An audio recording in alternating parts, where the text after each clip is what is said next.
La claque d'abord de ce premier tour des élections législatives, c'est l'abstention.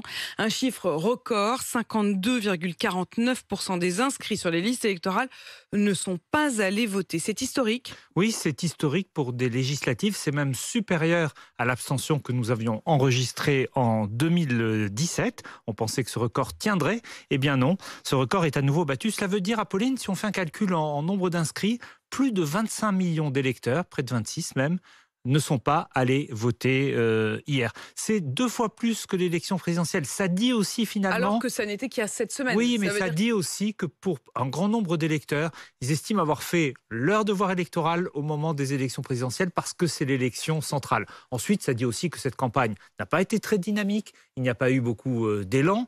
Il faut dire aussi que les médias en ont peu parlé, c'est aussi important. Tout ça explique ce chiffre. Enfin, on le sait, les Français connaissent mal le travail de leurs députés et l'absence maintenant, l'interdiction de cumul a sans doute aussi cassé un peu le lien plus personnel qui existait entre les Il n'y a citoyens et plus les ces députés. longues carrières politiques ou ces personnalités qui en effet étaient députés-maires, sénateurs-maires. Exactement, et qui cultivait ce lien à la fois de notoriété, mais aussi, bien sûr, de contact régulier. L'interdiction du cumul a pu éloigner le député du citoyen. Bernard Sananès, est-ce que ça arrive qu'il y ait une telle abstention au premier tour et que les gens se remobilisent pour le deuxième? C'est-à-dire, est-ce qu'on peut imaginer qu'il y aura davantage de participation au deuxième tour ou franchement ça C'est vous très paraît rare, c'est probable? même en général plutôt l'inverse. L'abstention progresse. Pourquoi? Il y avait 6000 candidats dimanche, il y en aura 1000 dimanche prochain. Et donc souvent, pas tout le temps, il y a bien sûr des gens qui se reportent, qui vont choisir un autre candidat, mais il y en a beaucoup qui choisissent, ne se retrouvant plus dans l'offre électorale de second tour, de ne pas aller voter.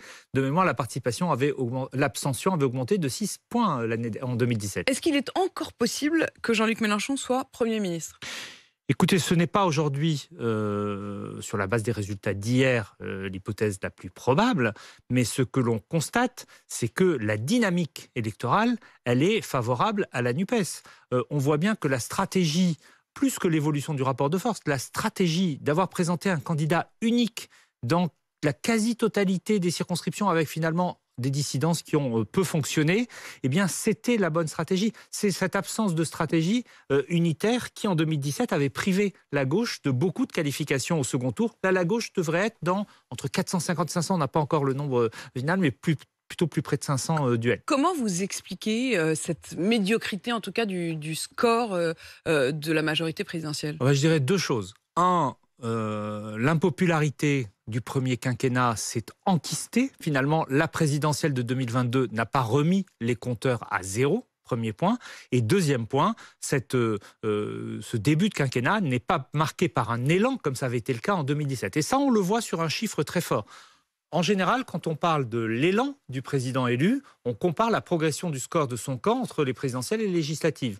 En 2017, D'habitude, ça augmente. Macron 24% en 2017 présidentielle, 32% aux législatives. La Macron 27,85% et hier soir autour de 26%. On verra les chiffres définitifs. Donc